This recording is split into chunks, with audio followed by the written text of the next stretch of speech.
అన్నీ బంద్. అపార్ట్మెంట్ లో వాళ్ళు కిందకు దిగే వీల్లేదు. గ్రౌండ్ ఫ్లోర్ ఇల్లు మాత్రమే ఉన్నవాడి ఇల్లంతా నీరే. ఒక్క మాటలో చెప్పాలంటే భాగ్యనగర వాసి బతుకు అస్తవ్యస్తమైంది.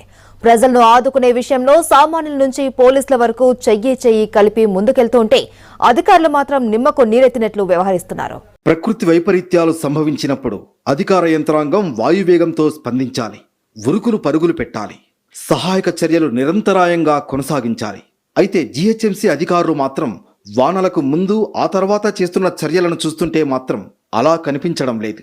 వరద బీభత్సం ఉన్న ప్రాంతాల్లో బాధితులకు సాయం అందడం లేదు. ఎమర్జెన్సీ నెంబర్లు పనిచేయడం లేదు. బాధితులను ఆదుకోవడంలోనూ వరదల తర్వాత పరిస్థితులను చక్కదిద్దడంలోనూ అధికారులు మొద్దునిద్రతో వ్యవహరిస్తున్నారనే విమర్శలు పెరిగిపోతున్నాయి. సహాయ సిబ్బంది అధికారుల మధ్య సమన్వయ లోపంతో గంటల తరబడి సహాయక చర్యలు ఆలస్యమవుతున్నాయి.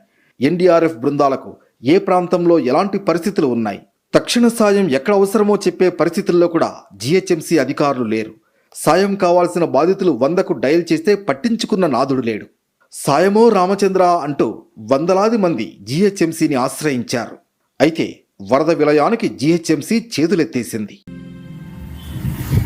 Life is normal in Hyderabad despite all these rain warnings that we have been giving for Telangana and the red alerts in multiple districts.